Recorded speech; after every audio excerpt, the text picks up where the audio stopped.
মই সকলোকে আগৰ এটা ভিডিঅ' লৈ স্বাগতম জনাইছোঁ। আগৰ ভিডিঅ'টোত আমি নেমু টেঙা আৰু জবা ফুলৰ ৰসক লৈ এটা কৰিছিলোঁ। এইবাৰ অন্য ধৰণৰ এটা ভিডিঅ' আৰম্ভ কৰিম।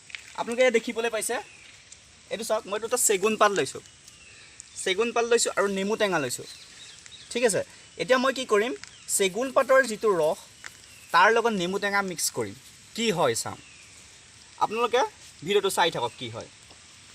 এতিয়া আমি চেগুন পাতৰ কোমলীয়া পাতটো ল'লোঁ, লৈ তাক এনেকৈ মোহাৰি পেলাই ইয়াক মই কি কৰিলোঁ, এই বগা পাতটো এনেকৈ সানি দিলোঁ। সানি দিওঁতে আপোনালোকে চাওক, এটা ৰঙা এটা আৱৰণ আহিছে।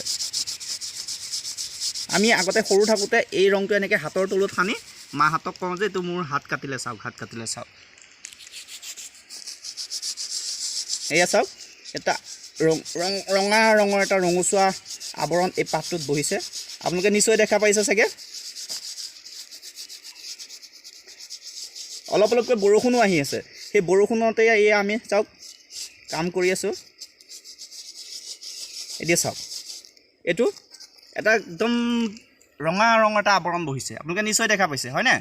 এতিয়া আমি এই পেষ্টটোক অকণমান শুকাবৰ কাৰণে ৰাখি দিম।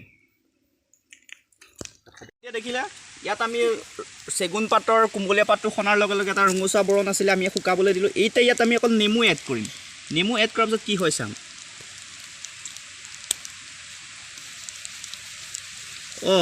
ইয়াততো নেমু এড কৰাৰ পাছতো অকণো ইয়াৰ পৰিৱৰ্তন দেখা নাপালোঁ। যেনেকৈ আমি লিটমাছ পেপাৰ বনাইছিলোঁ জবা ফুল লৈ, তাত যেনেকৈ পৰিৱৰ্তন দেখা পালোঁ, ইয়াত আমি অকণো দেখা নাপালোঁ। এয়া আকৌ এবাৰ চাওক, আকৌ মই দিছোঁ, আকৌ অলপ ইয়াত নেমু ৰস ঢালি দিছোঁ, তাৰপিছতো ইয়াত চাওক একেই থাকিলে। এই যে আমি এই ভিডিঅ'টো বৰষুণত তিতি বনাইছোঁ, এই ভিডিঅ'টোত বনোৱাত আমাক সহায় কৰিছে শ্ৰী বিক্ৰমে। এতিয়া মই বিক্ৰমক আমাৰ কেমেৰাৰ আগলৈ আহিবলৈ মই অনুৰোধ জনাইছোঁ। তো অত টাইম ধৰি পিনে আমাৰ ভিডিঅ'বিলাক চাই আছে, তো মই কেমেৰা কৰিছিলোঁ, তো আমাৰ ভিডিঅ'বিলাক চাবলৈ নাপাহিব, আৰু লগতে লাইক, কমেণ্ট, শ্বেয়াৰ আৰু ছাবস্ক্ৰাইব কৰিবলৈ নাপাহিব। ভিডিঅ'টো মই ইমানতে ধন্যবাদ জনাইছোঁ।